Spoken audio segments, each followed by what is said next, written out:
Сәлеметсіздер ме, құрметті оқушылар?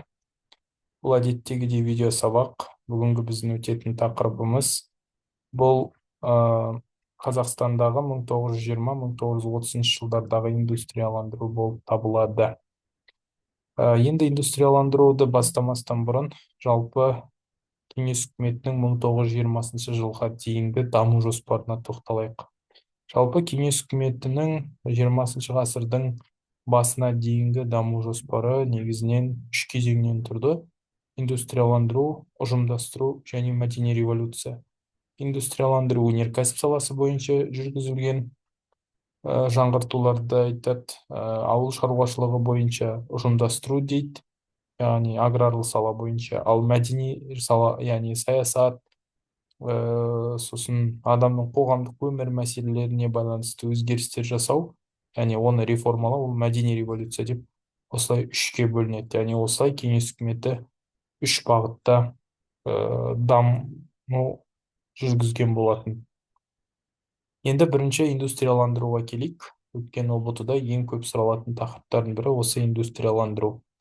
Жалпы индустрияландыру дегеніміз не? Осы сұраққа жауап берсек, жалпы индустрияландыру дегеніміз латын тілінен аударатын болсақ, күш салу деген мағынаны білдіреді. Яғни бір сөзбен айтатын болсақ, индустрияландыру дегеніміз бұл өнеркәсіп салаларын, одан кейін ірі техника салаларын дамытуға бағытталған реформа болып табылады.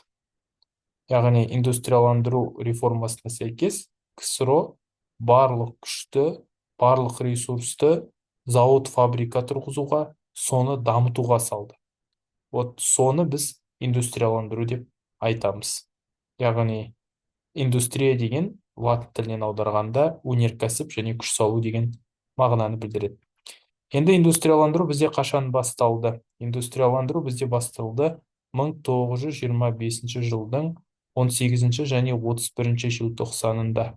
Неге? Өйткені 1925 жылдың 18-31 желтоқсанында бүкіл коммунистік партияның 14-ші кеңестер одағын индустрияландыру бағыты деп аталатын үлкен съезд, яғни үлкен құрылтай, үлкен жиналыс өтті, былайша айтқанда. Сол жиналыстың нәтижесінде 1925 жылдан бастап бүкіл экономика саласының негізгі бағыты өнеркәсіпті дамытуға жұмсалады деп жарияланды. И сол өнеркәсіпті дамыту жоспарын сол кезден бастап индустрияландыру деп атады. Яғни қысқаша айтсақ, ертең ұбт-да сұраса, индустрияландыру жобасы қашан қабылданды, немесе индустрияландыру реформасы қашан қабылданды десе, 1925 жыл дейсіңдер. Сосын міндетті түрде сендерден сұрайды съезд. Несінші съезд десе, 14-ші съезд дейсіңдер. Яғни 1925 жылы бүкіл коммунистік партиясының 14-ші съезінде индустрияландыру деген бағыт қабылданған болатын. Енді индустрияландыру реформасының ең негізгі мақсаты не болды? Жалпы индустрияландыру реформасының үш негізгі мақсаты болды. Біріншісі ауыр өнеркәсіпті дамыту, екіншісі КСРО-ны машина жасау индустриясын дамыту, және сыртқа сол экспорт, яғни машиностроение дейді, машина құрастыру саласын дамыту, және сол құрастырылған машиналарды немесе өнеркәсіптен шығатын басқа өнімдерді шетелге сату, олардың үшінші мақсаты болады. Яғни біріншісі ауыр өнеркәсіпті дамыту, екіншісі машина жасау, екінші мақсаты, үшінші мақсаты сол шығарылған машиналар мен өнімдерді шетелге сату. Енді міндетті түрде ұбт-да осындай кесте келеді. Көбінесе жылда қайталанады, осы жылда келіп қалуы мүмкін. Бұл Қазақстандағы индустрияландыру деген кесте келеді. Бұл кітаптарда бар. Жалпы балалар, бір нәрсені айтып кетейін. Индустрияландыру деген бұл бүкіл кеңес үкіметінің территориясында жүргізілген реформа. Бірақ бәрібірде Қазақстанға бұл реформа қатты әсер етті. Неге? Себебі именно Қазақстан индустрияландырудың отаны болған болатын. Себебі негізгі зауыттар, негізгі фабрикалар, негізгі шикізат көздері Қазақстанда болды. Қазақстанды игеру оңай болды, климат қолайлы болды, жер көп болды, адам аз болды. Яғни бар жан жағынан Қазақстанды ауыр өнеркәсіп саласын дамыту Ресей КСР үшін тиімді болды. Сондықтан индустрияландырудың негізгі объектілерінің бірі посткеңестік елдердің ішінен ол Қазақстан болды. Енді бізде міндетті түрде сұрайды, Қазақстандағы индустрияландыруға келетін сұрақтар. Бірінші сұрақ, неге Қазақстанды индустрияландыруға көшірді деген сұрақ келеді. Неге Қазақстанды индустрияландыруға көшірді деген сұрақ келеді. Егер ондай сұрақ туындайтын болса, Қазақстанды неге индустрияландыруға көшірді десе, оған үш себеп әсер етті. Біріншісі, өнеркәсіп өндіріп арттыру қажеттілігі дейді. Яғни Ресейде Қазақстан арқылы 2+ болды. Біріншісі, Қазақстанда не көп болды, ресурс көп болды, және екіншіден Қазақстанның климаты өте қолайлы болды да. Сондықтан лучше Ресейдің суық аймақтарынан қарағанда Қазақстанның территориясына зауыт фабрика салу жеңілірек болды. Сондықтан сол өнеркәсіпті дамытты Қазақстандағы. Сосын әлеуметтік экономикалық әлеуеті өте тиімді болды. Яғни Қазақстандағы халықтың тұрмыс тіршілігі өте нашар болды, халық кедей болды. Көбісі мал шаруашылығымен айналысты, бірақ КСРО малдарын көбісін тартып алды. Сол себепті оларға жұмыс керек болды, зауыт фабрикада істейтін. Сондықтан оларды жұмысшы ретінде алып жұмыс жасатқызу оларға тиімдірек болды. Сосын соғыс мәселесі. КСР Ресейде соғыс зауыт фабрика салса, Украинада зауыт фабрика салса, бұл тиімсіз. Неге? Өйткені ар жағынан европалық бір мемлекет басып кірсе, онда основной энергоресурстарын Ресейдің КСР-ның жоқ қылады да, ол Ресей жеңіліп қалады одан соғыста міндетті түрде. Сондықтан негізгі күшті Қазақстанға салу арқылы сыртқы соғыс пен қауіптен сақтану үшін бізде реформа жүргізді. Енді жалпы осы Қазақстандағы индустрияландырудың нәтижесі қандай болды? Нәтижелері енді өте тиімді болды деп айта аламын КСР үшін. Неге? Өйткені Қазақстан территориясында электр қаупін өндіру бойынша, сосын көмір өндіру бойынша, қандай сол 20 ғасырдың басындағы салалар бар, соның барлығы Қазақстанда дамыды ғой, былайша айтқанда. Барлығын дамытты КСР. Бірақ өкінішке орай ол дамуды біз көрген жоқпыз, оны КСР-ның өзі ғана оның пайдасын көрді. Тем более КСР-ның бәрі емес, тек белгілі бір саяси топтар ғана оның пайдасын көруі мүмкін. Өйткені бірінші дүние, екінші дүниелік соғыста Ресейдің экономикасы сондай, КСР-ның экономикасы сондай мықты болса, ол неге бірінші соғыстың алғашқы жылдарында жеңілді деген сұрақ. Енді қиындықтар қандай болды? Енді сөздің ішіне керек, қиындықтары өте үлкен болды. Қазақстанға индустрияландыру жүргізу өте ауыр болды, себебі Қазақстан дәстүрлі халықта, оларға зауыт фабрика саламыз, жерлеріңді аламыз десе, бұл қазақтарға ұнамайды. Сондықтан қазақтар қарсы болды бұған. Сосын Қазақстан шалғайда жатқаннан кейін зауыт фабриканы әр жерге салады, бірақ ол зауыт фабрикаларды бір-бірімен байланыстыру керек қой. Сондықтан инфрақұрылымға өте көп ақша кетті КСР тарапынан. Бұл да сондай бір қиындық туғызды КСР-ға Қазақстанда индустрияландыру саясатын жүргізуге. Келеңсіз жақтары қандай болды десе, келеңсіз жақтары бүкіл ауыл шаруашылық саласы Қазақстанда күйреді ғой. Сөздің шыны керек, не только мал шаруашылығы, егіншілік, барлық салалар күйреп қалды ғой. Яғни Қазақстан тек қана өнеркәсіп бағыты ретінде қаралды да, басқа сфералар Қазақстанда дамымай қалды. Сосын бізде даже зауыт фабрикалар болғанымен де ол жақта қазақтарға жұмыс жасауға болатын еді. Бірақ КСР ол жерде қазақтарға жұмыс жасатқан жоқ. Көбінесе басқа елдердің азаматтарын алдырумен айналысты. Міне осындай проблемалар болды.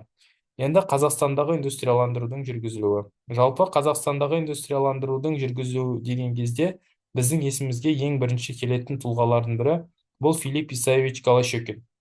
Яғни бұл кісі индустрияландыру уақытында Қазақстанды басқарды. Енді ертең ұбт-да сұрақ келеді. 1925-1933 жылдары бүкіл коммунистік партияның шешімімен Қазақ өлкелік партия комитетінің, яғни Қазақстанның бірінші хатшысы кім болды десе, біз Филипп Исаевич Голощекин деп айтамыз. Және бұл кісіге қатысты өте көптеген деректер бар. Бұл кісі негізі тіс дәрігері болған, негізгі білімі. бірақ кейін тіс дәрігер оқуын бітіре алмағасын коммунистермен бірге саясатқа кетіп қалады. Ең бір қызық оның өмірбаянына байланысты айтып кетейін. Жалпы Филипп Исаевич Голощекин мына 1917 жылы қазан революциясы кезінде патша семьясын атып тастауға қатысқандардың қатарында болды. Соны ұмытпаңдар. Және именно Голощекин бұл Сталиннің былайша айтқанда ең жақын, ең преданный адамдарының бірі болды деп айтуға болады. Себебі оны бекер қоймайды да Қазақстанға. А неге ол преданный болды? Себебі Голощекин 3 есе, 4 есе көп жұмыс жасайтын сондай адам да. Мысалға, қазақта сөз бар ғой, бас ал десең, шаш ал десең бас алатын. Сондай адам болған ғой Голощекин. Яғни оны қайдан білуге болады? Оның ұстанған саясатынан білуге болады. Мысалға, бүкіл ксро аймағында индустрияландыру реформасы жүргізіп жатса, Қазақстанда Голощекиннің тұсында индустрияландыру, кіші қазан және ұжымдастыру, яғни ксро-ның убыточный 3 реформасы бірден Қазақстанда жүзеге асырылды да. Оның ішінде именно мына индустрияландыру, жарайды, ұжымдастыру бұл бүкіл ксро-да жүрді дейлік та. Бірақ кіші қазан деген ол уже нақты Қазақстанда жүрген реформа. Ол жаман реформа болды біз үшін, кіші қазан. Неге? Себебі ксро именно Қазақстанда ешқандай революция болған жоқ деп Голощекин жариялап, мен коммунизм орнатамын деп, жаңа қазақтардың мал мүлкін, жерін бәрін тартып алып, тағы да үстіне бір революция жасадым деп, сондай бір жаман әрекеттерге барды. Вот осындай тұлғалардың бірі. Ол қазақтар үшін енді сөздің шыны керек өте қайғылы болды. Голощекин бірақ индустрияландыру кезінде Қазақстандағы барлық өнеркәсіпті дамытуға күш салды. Соның ішінде ұсақ және орта кәсіпорындарды өте жақсы дамытты. Теміржол құрылысына өте көп ақша құйды, себебі ресурстарды тасымалдайтын инфрақұрылым керек болды. Сол инфрақұрылымдарды дамыту үшін көп теміржолдар салумен айналысты. Яғни жалпы айтқанда, именно индустрияландырудың Қазақстанда сәтті жүруі Голощекиннің тікелей еңбегі деп айтсақ та болады. Жаман, жақсы деп айта алмаймын бұны, бірақ қазақтар үшін сол жағынан өте ауыр болды да. Қазақстан сол Голощекин жүргізген реформасының әсерінен кәдімгідей шикізаттың үлкен базасына айналды. Так, бірақ бұл реформаның, яғни индустрияландырудың, айтуы мүмкін Қазақстанда зауыт пайда болды, фабрика пайда болды деп. Бірақ бұл жерде бір проблема бар. Қазақстанда индустрияландыру кезінде зауыт, фабрика болды, бірақ Қазақстан добытчик болды. Яғни Қазақстаннан шығарады да Ресейге апарып тастайды оны. Яғни бізде зауыттардың барлығы өндіреді, бірақ не перерабатывает тауарды. Сондай проблема болды. Сондықтан Қазақстанның ең үлкен проблемасы, особенно Қазақстанда тұратын халықтың, сол Қазақстандағы жұмысшылардың, олар мына зауыт, фабрикада жұмыс істейді, өздері өнім өндіріп соны сатуға мүмкіндігі бар, бірақ олар оны сата алмайды да, оны ксро-ға жібереді. А ксро соны өңдеп Қазақстанға нарығына қымбат бағада сататын болды. Бұл да бір кедейшілікке алып келді. И знаете, қазақтың ұлт зиялылары осы саясатты жақсы біліп ашық қарсы шықты. Мысалы, Смағұл Сәдуақасов, кімнің күйеу баласы, Әлихан Бөкейхановтың, сосын Жақып Мыңбаев деген кісілер бұл саясатқа өте қарсы болды. Енді осы тұлғаларға бір тоқталып кетейік. Бірінші, Смағұл Сәдуақасов деген кісі. Бұл кісі қай жылдар өмір сүрді? 1900 және 1933 жылдар өмір сүрді. Көрнекті мемлекет қайраткері, партия комитеті бюросының мүшесі, публицист болған, жазушы болған, сондай танымал адамдардың бірі. Жалпы Смағұл Сәдуақасов индустрияландыру реформасына тікелей қарсы болды, бірақ ол қарсылықтың ешқандай нәтижесі болмайтындығын жақсы түсіне бастайды ғой. Түсінгеннен кейін, что оларды ешкім тыңдамайтын білгесін, саясатта мягкая сила дейді, жұмсақ күш деген түсінік бар. Жұмсақ күш позициясына кетеді. Неге кетеді жұмсақ күшке? Кинода басқа мүмкіндік болмайды. Себебі ксро қатты да, ол өлтіріп тастауы мүмкін, басқа нәрсе істеуі мүмкін. Сондықтан Голощекин өзінің жеңіл ұсыныстарын кешірім сұраймын, Сәдуақасов жеңіл ұсыныстарын айтады. Ол кісі айтады, давай өңдеу жаңағы индустрияландыру Қазақстанда жүрсе жүре берсін, бірақ давайте Қазақстанда шығарылатын тауар Қазақстанда өңделсін деген ұсыныс тастайды. Бұл Сәдуақасовтың айтқан ұсынысы. Мысалға, бізде мұнай өңдейтін зауыт болса, оны перерабатывать ететін, яғни қайта өңдейтін бір зауыт болсын деген сияқты талаптар қойды. Сосын жұмысшы мәселесін ашық қозғады. Ол айтты, шетелден мамандар алдырудың қажет жоқ. Лучше қазақтарды сол қазақ жұмысшыларды алып, қазақтардан жұмысшы алып соларға жұмыс істетіп, или кімде қабілеті бар соларға жоғарғы немесе орта білім беріп, кейін сол зауыт фабрикаларға жұмысқа орналасайық деген секілді ұсыныстар білдіреді. Түсінікті ғой? Сондай мәселелерді айтады. Так, бірақ Сәдуақасовтың ойын ешкім қолдамайды. Сол себепті Сәдуақасов не дейді? Біз отар болдық және отар болып қала береміз дейді. Енді мына жерде балалар екі фраза бар. Қазір енді ұбт-да неше түрлі нәрсені сұрап жатыр, сондықтан барлығын біліп жүрейік. Мынада екі сөз бар. Қазақстанның жуылған жүнді Ресейге қарай шығарып, сосын осы жүннен тоқылған мәскеулік шұғаны кері қарай тасығаннан гөрі Қазақстаннан өндіріп Ресейге немесе әлемге сатқан тиімді емес пе деген ұсыныс айтқан адам. Сосын қазақтар отар болып келді және отар болып қала береді деген нені де цитатаны да авторы осы кісі. Ұмытпаймыз. Енді келесі кісі кім бізде? Индустрияландыруды сынаған Жалау Мыңбаев деген кісі 1892-1929 өмір сүрген, партия және мемлекет қайраткері. 1925-27 жылдары Қазақ орталық атқару комитетінің қызметін атқарған. Смағұл Сәдуақасов, Қожанов, ұлтшыл деген айып тағылды. Сәдуақасов Мыңбаев қызметінен босалды. Жалпы айтқанда, Жалау Мыңбаев деген басында ол не болған? Коммунист болған. Бірақ уақыт өте келе бұл кісі неге өтеді? Коммунисттіктен кетіп, коммунизмде болады, бірақ коммунизмде жүрсе де қазақтардың қиыншылығын көріп, сол арқылы Голощекинге, Сталинге шындықты жеткізуге тырысты. Бірақ өкінішке орай бұл кісіні кейін Сәдуақасов пен Қожанов деген ұлтшылдармен ауыз жаласты деп жұмыстан шығарып жібереді бұл кісіні. Осындай қиын кезеңдерді бастан кешіреді. Индустрияландыру барысы және нәтижесі дейді. Енді индустрияландырудың нәтижесі қазақтар үшін өте ауыр болды деп бір жағынан айтамыз, бірақ екінші жағынан өзінің пайдасы болды.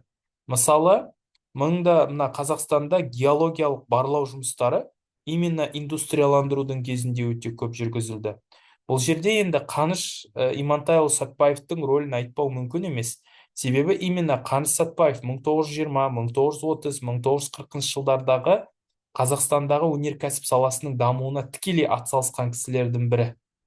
Мысалы, Қазақстанда қандай ірі зауыттар бар, қандай ірі ресурстар бар, соның барлығын ашқан именно Қаныш Имантайұлы Сәтпаев қой. Неге? Себебі Қазақстандағы бүкіл геологиялық барлау жұмыстарын сол кісі жүргізді. Осыны ұмытпау керек.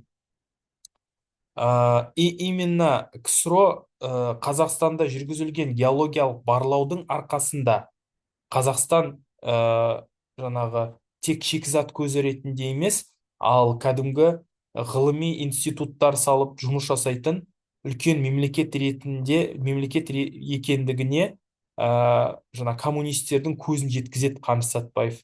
Содан бастап бізде ғылымға, білімге ақша құяды. Оған ең басты дәлелдердің бірі бұл ғылым академиясы. Яғни жаңағы 1920 сосын 30 жылдары бізде КСРО ғылым академиясы құрылады. Сол академияның экспедициялары сол аймақтарда белсене жұмыс жасайды. Енді бізде нелерге тоқталайық? КСРО ғылым академиясында жұмыс жасаған тұлғалар. Мысалы, академик Курнаков деген кісіні айтуға болады. Походу, бұл кісі ұбт-да келді. Яғни бұл кісіге байланысты мынадай сұрақ келеді. Индустрияландыру жылдарында орталық Қазақстанның минерал байлықтарын зерттеп, Қазақ кеңес одағының тұтастай металлогенді ауданы екендігін тұжырымдаған кім десе, Курнаков деп айтасыңдар. Одан кейін бізде академик Губкин деген бар, тоже сол салада жұмыс жасаған. Иван Губкин деген кісі Орал-Жем мұнай ауданын зерттеп, сол жердегі мұнайға аса бай облыстардың бар екендігін осы кісі Губкин ашқан. Ал Қаныш Сәтбаев болса, ол кісі Жезқазғандағы мыс кен орындарын зерттеп, сол жердегі зауыт фабрикалар тұрғызуға тікелей атсалысты. И именно осы Губкин, Сәтбаев, Курнаков деген ғалымдардың жүргізген зерттеулерінің арқасында индустрияландырудың уақытында мыс, қорғаныс, темір, хромит, никель, фосфорит, борат деген сияқты кен орындары дамыды. Кен орындарының қорлары өте көп дамыды. Одан кейін келесі темір жолдарды салдыру. Енді бізде индустрияландырудың кезеңінде не жақсы дамыды десе, теміржол сферасы жақсы дамыды деп айтуға болады. Енді теміржолдың ішінде бірінші еске келіп түсетіні әрине Түркістан Сібір теміржолы. Бұл индустрияландыру жылдарындағы ең ірі теміржол болды. Ол Алматыдан Семейге дейінгі жаңағы салыну, Алматыдан Семейге дейін салыну керек еді. Бұл негізі Алматы мен Семейді байланыстыру керек еді, 1442 шақырымды. Бірақ уақыт өте келе бұл басында ол Түркістан Сібір проектісі деп аталмайды, басында Алматы Семей деп аталады. Бірақ кейін 1926 жылы индустрияландырудан кейін оның атауы өзгеріп, маршруттары да толық өзгереді.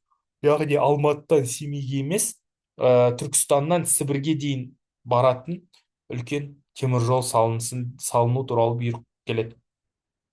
Енді бұл теміржол бізде 1927-1930 жылдары салынады, бірақ қолданысқа толықтай беріледі 1931 жылы. Ол Сібір, Орта Азия, Оңтүстік Қазақстан барлық аймақтарды қамтыды. Енді бұл бұл теміржолды салуға тікелей атсалысқан тұлғалардың бірі, бұл бізде Шатов деген кісі. Сосын Тұрал Рысқұлов, ол енді бұрынғы мамандығы саясатқа келмей жатып теміржолшы болды ғой. Осы Түрксібтің салынуына осы Тұрар Рысқұлов тікелей көмектеседі. Енді сонымен қатар Түркістан Сібір, ол тек қана индустрияландыруға, шикізат тасуға арналған не болған жоқ, теміржол. Ол одан бөлек адам тасымалдайтын болды. Ал нақты шикізат тасымалдайтындар бұл Петропавл Көкшетау 1927-те салынған, 1929-да салынған Ақмола, 1939-да салынған Ақмола Қарағанды, Елек Орал, Рубцовск Ридер деген, сосын 1940 жылы Қарағанды Жезқазған теміржолдары салынды. Яғни 1928-1940 жылдары аралығында теміржолдардың жалпы ұзындығы бізде 6581 шақырымға жетті. 5 жылдық жоспар дейді. Енді индустрияландыру реформасының кезіндегі тағы да бір ерекшелік бұл жоспармен жүру. Яғни КСРО всегда бір 5 жыл сайын 10 жылға үлкен жоспар құрылып отырады. А вот именно мына индустрияландыру кезінде 1925-те қабылданды ғой, бірақ ол өзінің нәтижесін 1930 жылдардан бастап уже беру керек еді. Сондықтан да индустрияландыруды жүргізу үшін КСРО 5 жылдық даму жоспарын жасайды. Сондықтан индустрияландыруды дамытуға бағытталған жоспар қалай аталады десе, алғашқы 5 жылдық деп айтасыңдар. Ол 5 жылдық ол 5 жылдық деп кешірім сұраймын, 5 жылдық демейді. Оны бізде не деп айтады? Индустрияландыру дамытудың 10 жылдығы дейді. 1925-тен 1935-ке дейін даму керек еді, жүргізілу керек еді. Енді бізде сол индустрияландыруды екі кезеңге бөледі. Бірінші 5 жылдық, алғашқы, сосын екінші 5 жылдық деп бөледі. 1928-32-де Ридер, Қарсақпай полиметалл комбинаттары Қарағанды кен көмір орындары салыну керек еді. Ал екінші 5 жылдықта 33-37-де Қазақстанның экономикасын дамыту керек еді. Яғни бірінші жылы зауыт фабрикалар салады, бірінші 5 жылдықта, екінші 5 жылдықта сол зауыт фабрикаларды жұмысқа салып, іске қосып, Қазақстанда индустрияландыруды жылдамдату керек еді. Міне осыған мән берді. Жалпы бізде индустрияландыру жылдарында өнеркәсіп салаларын бірнеше бағытқа бөлді. Ауыр өнеркәсіп, тамақ өнеркәсібі, химия өнеркәсібі, электр энергия өнеркәсібі, мұнай кәсіпшілігі деп бөлді. Енді бізде жалпы Қазақстанда балалар есте сақтаймыз. Ауыр өнеркәсіп Шымкентте, Балқашта, Зыряновта, Ридерда, Ащысайда, Текеліде, Жезқазғанда, Өскеменде жақсы дамыған. Тамақ өнеркәсібі Мерке, Жамбыл, қант зауыттары Алматы және Семейде, ет комбинаты мен Гурьев балық консерві зауыттары жақсы дамыған. Ал химия өнеркәсібі Шымкентте, Ақтөбеде, электр энергиясы Қарағандыда, Үлбіде, Балқашта өте жақсы дамыған. Ал мұнай кәсіпшілігі Ембіде, Қосшағыл, Мақат, Құлсары, Сағыз деген региондарда өте жақсы дамыған екен.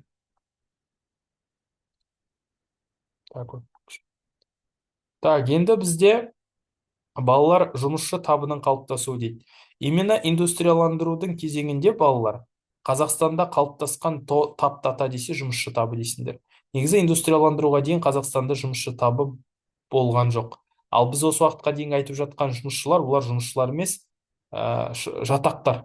20 ғасырдың басында кәсіпорында жұмыс істеген адамдарды жұмысшы демейді, жатақ деп атаған. Енді жалпы 1931-40 жылдардағы статистикаға қарайтын болсақ, Қазақстанда 559 мың 559 мың 559 мың жұмысшы жұмыс жасады бізде. Сол 1931 жылы жұмыс жасады, бірақ өкінішке орай бізде жұмысшыларға төленетін зарплата болмағандықтан кеңес үкіметі арам ходқа кетеді.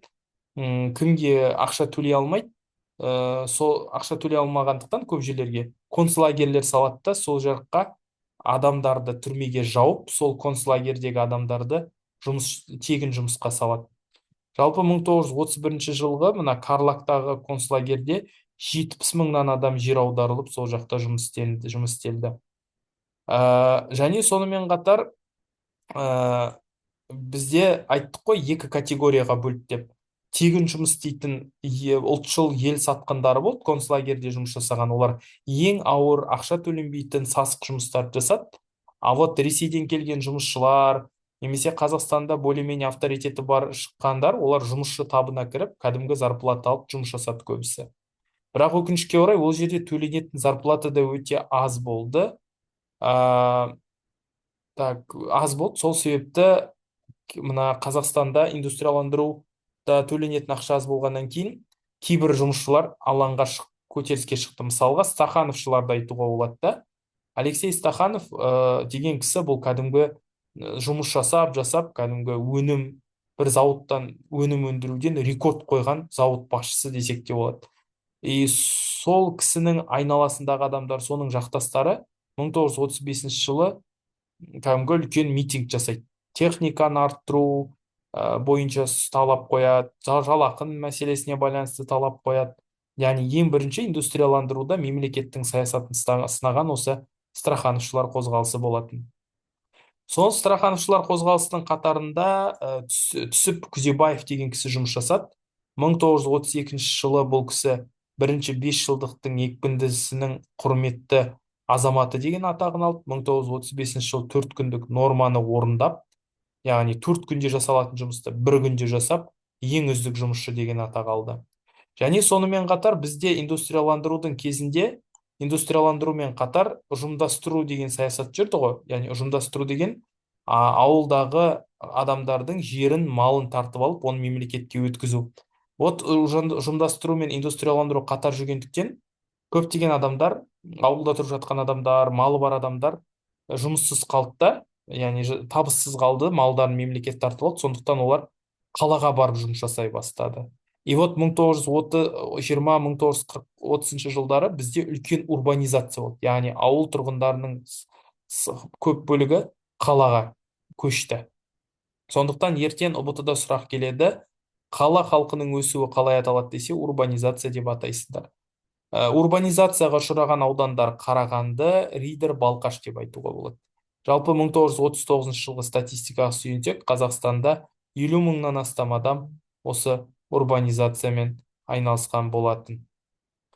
Так, енді бізде Қазақстандағы индустрияландырудың қорытындысы. Енді Қазақстандағы индустрияландырудың қорытындысы қандай болды десе, Қазақстандағы индустрияландырудың қорытындысы, балалар, қазір айтам, өте ауыр болды. Неге ауыр болды?